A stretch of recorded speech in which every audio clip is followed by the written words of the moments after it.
এবং আমার ভক্তিমতী মায়েরা, আপনাদের সকলের সিপাত করতে জানাই আমার ভক্তিপূর্ণ প্রণাম। একটু রিভাইভ দেন।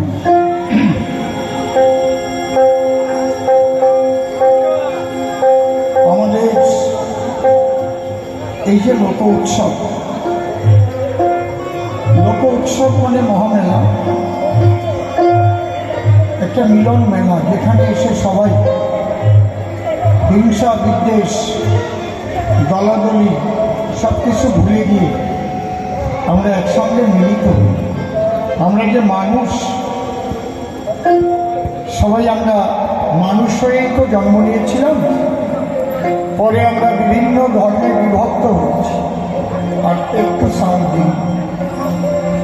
আজকে যারা এখানে শিল্পীবৃন্দ এসেছে, আমি তাদের প্রত্যেককে আমার শুভেচ্ছা জ্ঞাপন করছি।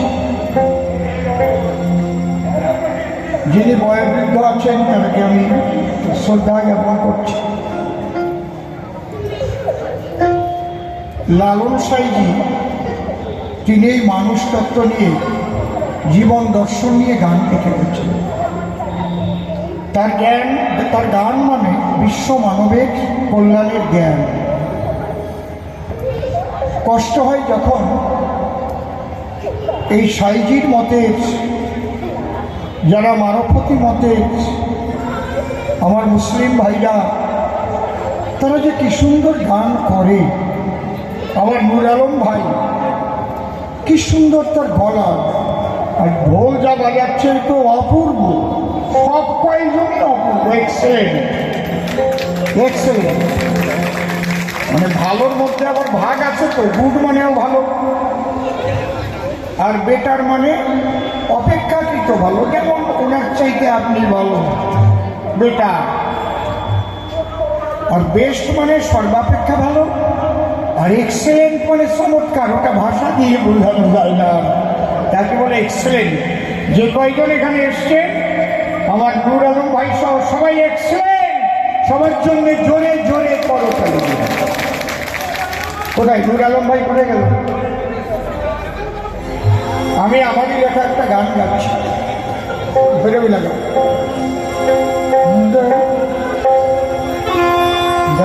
কোমল রে লাগিয়ে যাও।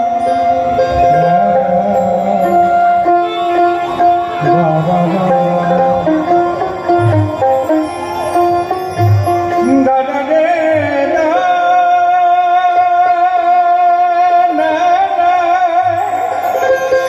আরেকটি ভাই,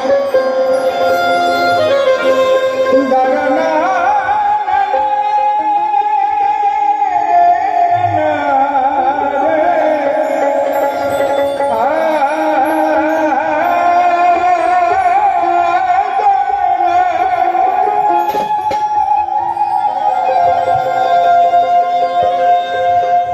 আমি অসীম সরকার ছোট সময় থেকেই আমি একটু আন্দোলনমুখী মানুষ, প্রতিবাদ মানুষ। যে কোনো ধর্মীয় ভণ্ডামি দেখলে আমি মুখ খুলে ফেলি। কিন্তু অসীম সরকারকে এটা একটু দেখে যান, তার গান আজ থেকে 35 বছর আগে, তখন তো বামফ্রন্ট সরকার ছিল। রাজ্য লোক সংস্কৃতি দপ্তর থেকে আমার বইটা ছাপিয়ে দিয়েছিলেন। তখন সুদীপ প্রধান সাহেব ছিলেন, মালিনী ভট্টাচার্য ছিলেন, লোক সংস্কৃতির সঙ্গে জড়িত। সেই সময়ের কথা বলছি। খ্রিস্ট হিন্দু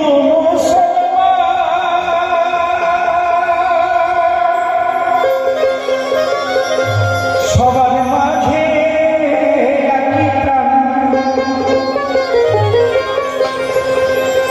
কি নূর আলম ভাই, খ্রিস্ট হিন্দু মুসলমান সবার মাঝে একই প্রাণ।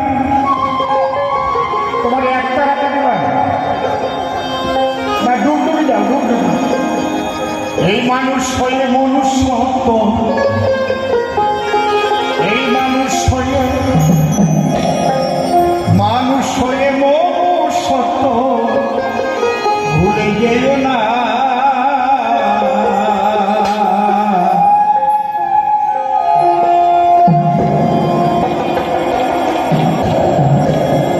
মানুষের প্রাণে কেহ ব্যথা দিও না।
মানুষের দেখা দিও না।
আর যারা দেখেছে তাদের কাছে আল্লাহরই গড ভগবান সমান হয়েছে। কারণ একটাই তো শক্তি আছে, আলাদা কিছু নেই, আলাদা আল্লাহও নেই, আলাদা হরিও নেই, একই শক্তির বহু প্রকাশ প্রতিটি মানুষের মধ্যে আত্মা বা রূহ নামে বিকাশ।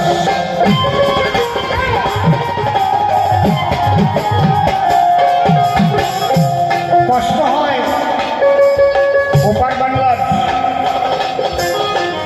আবুল সরকার, সে এক মায়ের পেটের না হলেও মাঝে মাঝেই ফোন করে কথা হয়, লোকটাকে জেলে ভরে দিয়েছে। মমতাজ বেগম বিশ্ব সেরা শিল্পী জেলে ভরে দিয়েছে। সুফি মণ্ডল, আরিফ দেওয়ান, মুক্তা সরকার, শিউলি দেওয়ান, কাজল দেওয়ান, বাবলি দেওয়ান। ওপার বাংলায় যখন গান গাইতে যেতাম না মমতাজের বাড়ি, সব এক জায়গায় বসে আমরা এক পাতে খেতাম রে। শিল্পীদের কোনো জাত থাকে না।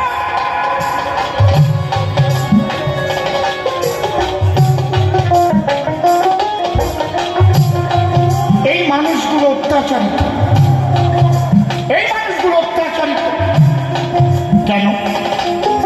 যে গানের দ্বারায় মানুষের মনের খোরাক মিটায়, যে গানের দ্বারায় মানুষের চলার পথের দিশারি হয়। গানের আসরে বসলে কিচ্ছু মনে থাকে না, আমরা সব কিছু ভুলে দিয়ে এক অনাবিল আনন্দের জগতে পৌঁছে যাই।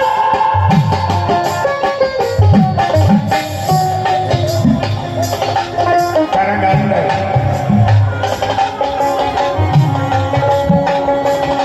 যখন মানুষ জন্ম নেয় কোনো হিন্দু মুসলিম ডাক থাকে না গায়ে। কিছু স্বার্থপর মানুষের জন্য মানুষে মানুষে বিভেদ হয়। আমরা কেউ আল্লাহ দেখি নেই, হরি দেখি নেই, তারা কোনোদিন মারামারি করেছে বলে আমরা জানিও না। বলতে পারবেন যে কবে আল্লাহ হরির পাশায় খোসা দিয়েছে আর হরি যাইয়া আল্লাহর চোখে ঘোষা করেছে? তাই আমার গানের পথ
প্রেম প্রীতি ভালোবাসা সৃষ্টি করার কথা বলতে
লন্ডন থেকে তো গতবারই বিভিন্ন দেশে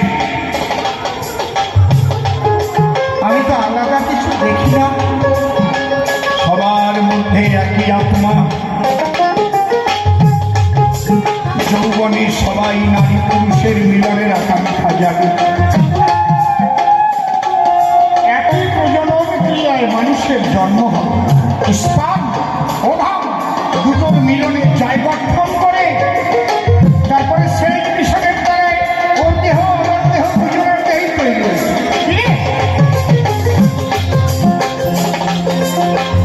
যারা এর মধ্যে হিংসা ঢুকিয়েছে তারাই হচ্ছে সমাজের বড় শত্রু।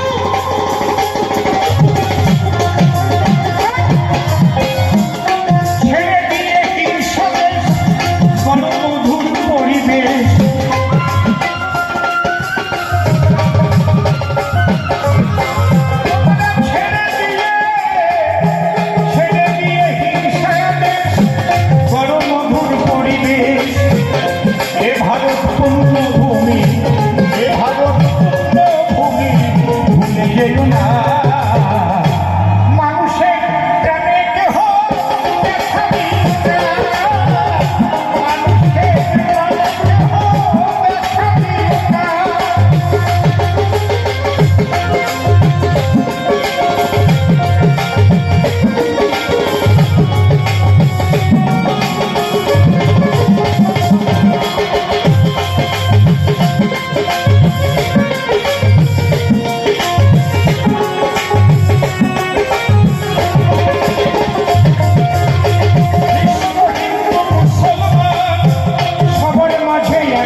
মাকে ভালো রাখবেন। হরি বল।